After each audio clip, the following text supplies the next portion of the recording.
ಗೆಳೆಯರೆ, ಯಾಕೋ ನಮ್ಮ ಸಾಹಿತ್ಯ ಪರಿಷತ್ ಅಧ್ಯಕ್ಷರಾದ ಜೋಶಿಯವರು ಸಮಸ್ಯೆಗಳು ಮುಗಿತಾ ಇಲ್ಲ ಅಂತ ಕಾಣಿಸುತ್ತೆ. ಇವರು ಅಧ್ಯಕ್ಷರಾಗಿ ಆಯ್ಕೆಯಾದಾಗ್ಲಿಂದಲೂ ಒಬ್ಬ ಹಾಸ್ಯಾಸ್ಪದ ವ್ಯಕ್ತಿಯಾಗಿ ವರ್ತಿಸ್ತಾ ಇದ್ದಾರೆ. ಮೊದಲನೇದಾಗಿ ನಾನು ಗುರು ಗೋವಿಂದ ಭಟ್ರ ಮರಿಮಗ ಅಂತ ಹೇಳ್ತಾ ಇದ್ದಾರೆ.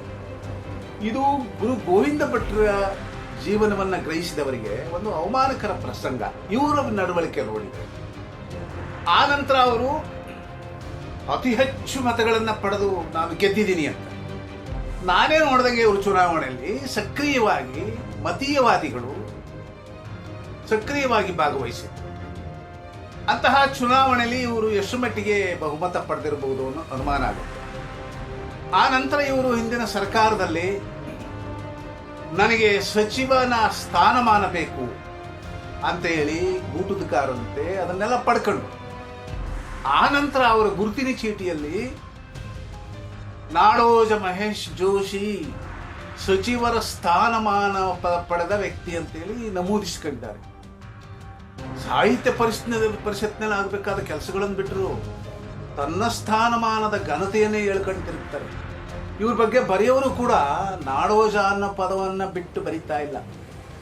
ಅದು ಹೋಗ್ಲಿ, ಅವರು ತಮಗೆ ಬಹುವಚನ ಬಳಸೋದನ್ನ ನಿರೀಕ್ಷೆ ಮಾಡ್ತಾರೆ. ನೀವು ಆಗಾಗ್ಗೆ ನೋಡ್ಕೊಂಡ್ ಬಂದಿರಿ ಇವ್ರ ನಡವಳಿಕೆಯಲ್ಲಿ ಒಮ್ಮೆಲೆ ಕೆರ್ಕೊಂಡು ಗಾಯ ಮಾಡ್ಕೊಂಬಿಡೋದು, ಅದು ವಾಸಿ ಮಾಡ್ಕೊಳ್ಳೋದ್ರ ಬದಲು ರಣಗಾಯ ಮಾಡ್ಕೊಳ್ಳೋದು, ಅದನ್ನ ಸಾರ್ವಜನಿಕರೇ ಮುಲಾ ಮಚ್ಚಿ ಏನೋ ಹುಷಾರು ಮಾಡ್ಕೊಂಡು ನಿಭಾಯಿಸ್ಕೊಂಡು ಬರ್ತಾ ಇದ್ದಾರೆ. ಈಗ ಮಂಡ್ಯ ಜಿಲ್ಲೆ ಸಾಹಿತ್ಯ ಸಮ್ಮೇಳನಕ್ಕೆ ಇವರು ತಯಾರಿ ನಡೆಸುವಾಗಲೇ ಇಲ್ಲೇನೋ ನಡೆಯುತ್ತೆ ಅನ್ನೋದೊಂದು ಗುಮಾನಿ ಉಂಟಾಗಿದೆ. ಮಂಡ್ಯದವರು ಸುಮ್ಮನೆ ಅಲ್ಲ, ಎಲ್ಲರಿಗೂ ಬುದ್ಧಿ ಕಳಿಸ್ತಾರೆ ಅನ್ನೋದು ನಮಗೆ ಅನಾದಿ ಕಾಲದಿಂದ ಗೊತ್ತಿದೆ. ಇಲ್ಲಿ ಬಂದು ಇನ್ನೆಲ್ಲ ನಡೀತಾ ಇದೆ ಅಂತ ಅನ್ನುವಾಗ ಕಾಂಟ್ರವರ್ಸಿಗಳನ್ನು ಶುರು ಮಾಡ್ಕೊಂಡ್ರು. ಆನಂತರ ಈಗ ಇನ್ನೇನು ಸಮ್ಮೇಳನ 2 ವಾರ ಇದೆ ಅನ್ನುವಾಗ ಮಾಂಸಾಹಾರ ಸಸ್ಯಾಹಾರ ಚರ್ಚೆ ಮಂಚೂಣಿಗೆ ಬಂದಿದೆ. ಇದಕ್ಕೆ ಕಾರಣ ಕೂಡ ಅವರೇ. ನಮಗೆ ಮಾಂಸಾಹಾರ ಬೇಕು ಅಂತ ಮಂಡ್ಯ ಜಿಲ್ಲೆಯವರು ಹೇಳಿದಾಗ ಆಯ್ತಪ್ಪ, ನಿಮ್ಮ ಊಟದಲ್ಲಿ 1-2 ಕಬಾಬು ಅಲ್ಲಿ ಮೊಟ್ಟೆ ಇರುತ್ತೆ ಅಂದ್ಬಿಟ್ರೆ ಸಮಸ್ಯೆನೇ ಬಗೆಹರಿಯೋದು.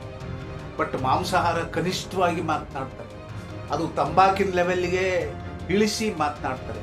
ಸಹಜವಾಗಿ ಮಂಡ್ಯ ಜಿಲ್ಲೆಯವರು ಕೇಳಿದ್ದಾರೆ.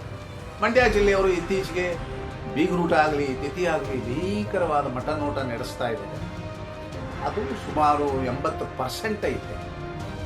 ಹಾಗಾಗಿ ಅವರು ಅದನ್ನು ಪ್ರಸ್ತಾಪ ಮಾಡಿ ಈ ಪ್ರದೇಶದ ಪ್ರಮುಖವಾದ ಆಹಾರ ಪದ್ಧತಿ ಅಂದ್ರೆ ಮನುಷ್ಯ ಅನಾದಿ ಕಾಲದಲ್ಲಿ ಅವನು ಭೂಮಿ ಮೇಲೆ ಕಾಣಿಸ್ಕೊಂಡಾಗ ಅವನು ಮಾಂಸಾಹಾರ ಶುರು ಮಾಡಿರೋದು. ಅವನು ಬೆಳೆ ಶುರು ಮಾಡಿದ ಮೇಲೆ ಅವನಿಗೆ ಸಸ್ಯಾಹಾರ ಸೇರಿದೆ. ಇಂಥ ಅನಾದಿ ಕಾಲದ ಚರಿತ್ರೆ ಇರುವಾಗ ಅದನ್ನು ಕಾಂಟ್ರವರ್ಸಿ ಮಾಡ್ಕೋಬಾರ್ದು. ಈಗ ಮಾಡ್ಕೊಂಡಿದ್ದಾರೆ. ನಾವು ಈ ಮೊದಲು ಮಾತಾಡ್ತಿದ್ದಂಗೆ ಮಾಂಸಾಹಾರದ ಪ್ರದೇಶವೇ ಪ್ರಕ್ಷುಬ್ಧವಾಗಿರುತ್ತೆ. ಅದೇ ವಡೆ, ಪಾಯಸ, ಜಿಲೇಬಿ ಈ ಥರದ ಊಟದ ಜಾಗ ಪ್ರಶಾಂತವಾಗಿರುತ್ತೆ. ಆದರೆ ಮಾಂಸಾಹಾರಕ್ಕೆ ಜಾಗಕ್ಕೆ ಬರೋನು ಅದಕ್ಕಾಗಿ ತಯಾರಾಗಿ ಬಂದಿರ್ತಾರೆ.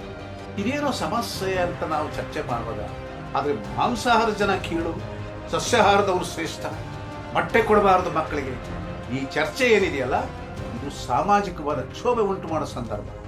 ಇದನ್ನು ನಿಭಾಯಿಸೋದ್ರಲ್ಲಿ ನಮ್ಮ ಜೋಶಿಯವರು ವಿಫಲರಾಗಿದ್ದಾರೆ. ಹಾಗಾಗಿ ಮಾಂಸಾಹಾರದ ಕೈ ಮೇಲ್ ಸ್ತರದಲ್ಲಿ ಕೆಲಸ ಮಾಡ್ತಾ ಇದ್ದಾರೆ. ಅದು ನಡೀಬಹುದು. ನಮ್ಮ ಮಂಡ್ಯ ಜಿಲ್ಲೆ ಬಗ್ಗೆ ಕಠೋರ ವಿಮರ್ಶಕರು ಮತ್ತು ಲೇಖಕರು, ದೈತ್ಯ ಲೇಖಕರಾಗಿದ್ದ ಲಂಕೇಶ್ ಒಂದು ಮಾತು ಹೇಳಿದ್ರು, ಮಂಡ್ಯ ಜನ ಬಹಳ ಒಳ್ಳೆಯವರು ಅಂತ ಹೇಳಿದ್ದಾರೆ. ಅದಕ್ಕೆ ದಾಖಲೆ ಅವರ ಕಾವ್ಯಲೋಕದ ಕನ್ಯೆ ನೀಲು ಮಂಡ್ಯದವರು ಅಂತ ಹೇಳಿದರು. ಆ ಗುಟ್ಟನ್ನು ಕೂಡ ಬಿಟ್ಕೊಳ್ಳಿ. ಕೆಲವೇ ವರ್ಷಗಳು ಇಲ್ಲಿ ಜಿಲ್ಲಾಧಿಕಾರಿಯಾಗಿದ್ದ ಚಿರಂಜೀವಿ 45 ವರ್ಷ ಆದರೂ ಜನಮಾನಸದಲ್ಲಿ ಇನ್ನೂ ಇದ್ದಾರೆ. ಚಳುವಳಿಗಳನ್ನು ಸಂಧಾನದ ಮುಖಾಂತರ ಹತ್ತಿಕ್ಕಿದರು.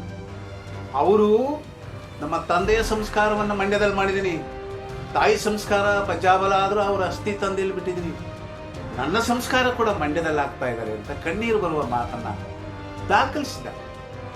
ಇಂತಹ ಮಂಡ್ಯಕ್ಕೆ ಬರಬೇಕಾದರೆ ಜೋಶಿ ಮಂಡ್ಯವನ್ನ ಅರ್ಥ ಮಾಡ್ಕೋಬೇಕಾಗಿತ್ತು. ಈಗ ಮಾಡ್ಕೊಂಡಿರೋ ರಗಳೆ ನೋಡಿ, ಇದನ್ನ ನೋಡಿ ADC ನಾಗರಾಜ್, HL ನಾಗರಾಜು ಎಂಥ ಜಟಿಲ ಸಮಸ್ಯೆಯನ್ನ ಅವರು ನಿಭಾಯಿಸ್ತಾರೆ. ಅದನ್ನು ಚಿಕ್ಕಮಗಳೂರು ಜಿಲ್ಲೆಯಲ್ಲೇ ನೋಡಿದ್ದೆ ನಾನು. ಅಂತಹ ವ್ಯಕ್ತಿ ಸಾಹಿತ್ಯ ಸಮ್ಮೇಳನಕ್ಕೆ ಮೊದಲೇ ಸನ್ಯಾಸತ್ವ ಸ್ವೀಕರಿಸಿ ಕೆಂಗೇರಿಯ ಸ್ವಾಮೀಜಿಯಾಗಿ ಹೊರಟೋಗ್ತಾ ಇದ್ದಾರೆ. ಇದು ಈ ಸಮ್ಮೇಳನ ಪಡ್ಕೊಳ್ತಾ ಇರೋ ರೀತಿಗೆ ಅವರು ಹಿಂಸರಿದಿರೋದ್ರ ಸಂಕೇತ. ಈಗಲಾದರೂ ಮಾನ್ಯ ಜೋಶಿಯವರು, ಮಂಡ್ಯದ ಸಾಹಿತ್ಯ ಅಭಿಮಾನಿಗಳು, ಅವರೆಲ್ಲರೂ ಏನು ಹೇಳ್ತಾರೆ ಅದನ್ನು ಕೇಳಿಕೊಂಡು ಈ ಸಮಸ್ಯೆಯನ್ನು ನಿಭಾಯಿಸಬೇಕಾಗುತ್ತೆ. ಇಲ್ಲ ಅಂದರೆ ಈ ಸಮ್ಮೇಳನ ಅಧ್ವಾನ ಎದ್ದೋಗೋ ಸಾಧ್ಯತೆ ಎಲ್ಲವೂ ಇದೆ. ಈಗ ನೋಡಿ, ಜೋಶಿ ಹಠದಿಂದ ನಮ್ಮಂಥವರೆಲ್ಲ ನಮ್ಮ ಮನೆಯಿಂದ ಒಂದು ಕೋಳಿ ತಗೊಂಡು ಮಂಡ್ಯಕ್ಕೆ ಬರುವಂಥ ಸ್ಥಿತಿ ಬಂದಿದೆ. ತಗೊಂಡು ಹೋಗ್ತೀವಿ, ಅದರಲ್ಲಿ ಯಾವ ಅನುಮಾನನೂ ಇಲ್ಲ. ಇಷ್ಟೇಳಿ ನನ್ನ ಮಾತು ಮುಗಿಸ್ತೀನಿ.